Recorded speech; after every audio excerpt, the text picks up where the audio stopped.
Uvaženi gledaoci, pratite vijesti Srpske televizije. Predsjednik Skupštine Crne Gore Ranko Krivokapić tvrdi da je premijer Milo Đukanović pokušao da nadigra i obmane crnogorsku parlamentarnu opoziciju tokom dijaloga o formiranju vlade izbornog povjerenja, ali mu to, kako kaže, nije uspjelo. Prema njegovim riječima, Demokratska partija socijalista postaje problem, a sve manje dio rješenja problema. Lider Pozitivne Crne Gore Darko Pajović poručio je da odugovlačenje dogovora i postizanje političkog sporazuma najviše šteti opoziciji.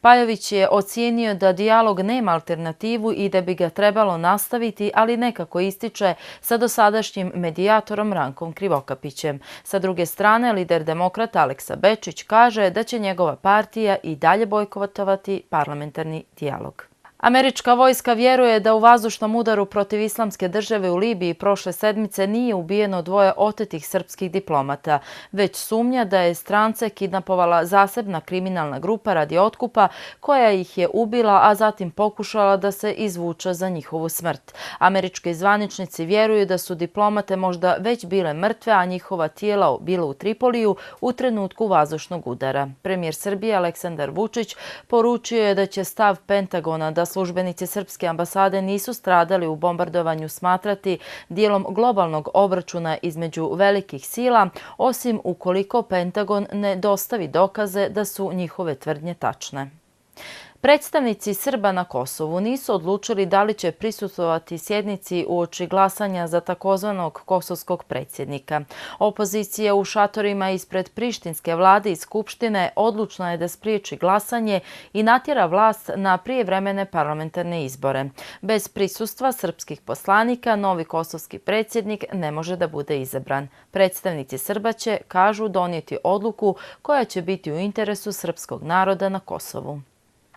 Draganu Vasiljkoviću, optuženom za ratni zločin nad civilima i ratnim zarobljenicima za vrijeme rata u Hrvatskoj, sudit će se u Splitu pošto je Vrhovni sud Hrvatske odbio njegov zahtjev za izuzećem predsjednika Županijskog suda Marijana Miletića, prenose hrvatski mediji. Vlasti Bosne i Hercegovine su preko Interpola raspisale crvene potjernice za 6 državljana koje traže zbog povezanosti sa terorističkom organizacijom Islamska država ili zbog izdržavanja kazne zbog terorizma, objavili su mediji u Bosni i Hercegovini. Oni se traže zbog priključivanja stranim vojnim ili paravojnim formacijama, a za većinu se pouzdano zna da su bili u Siriji, dok se neki i danas bore u redovima Islamske države, navode mediji.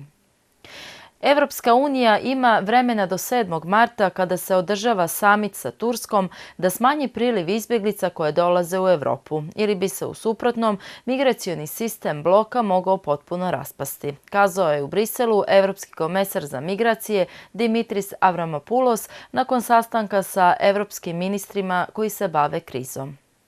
Ruski ministar spoljnih poslova Sergej Lavrov izjavio je da se nada da će Vašington održati svoj dio dogovorenog u vezi prekida vatre u Siriji. On to je rekao komentarišući navode o tome da neki zvaničnici američke administracije nastoje da se nađe načina za pojačanje pritiska na Moskvu. Ne postoji alternativni plan sporazuma o prekidu neprijateljstva u Siriji koji su usaglasile Sjedinjene Američke Države i Rusija, izjavio je ruski ministar spoljnih poslova, ističući da nikada nije bilo plana B, niti će ga biti. Najbolji teniser svijeta Novak Đoković zbog problema sa okom predao je meč četvrtfinala turnira u Dubaju protiv Španca Feliciana Lopeza. Ovo je prvi poraz Đokovića od novembra prošle godine kada ga je na završnom turniru u Londonu savladao Švajcarac Roger Federer. Vrijeme u Crnoj Gori je umjereno do potpuno oblačno, povremeno kiša, pljuskovi i grmljavina. U višim planinskim predjelima na sjeveru, u jutarnjim i noćnim satima susnježica i snijeg. Više padavina u prvom dijelu dana. Vjetar prije podne umjeren do jak južnih smjerova, zatim slab do umjeren promjenjivog smjera. Najviša dnevna temperatura do 15 stepeni. Uvaženi gledaoci, bile su to vijesti Srpske televizije. Hvala vam na pažnji.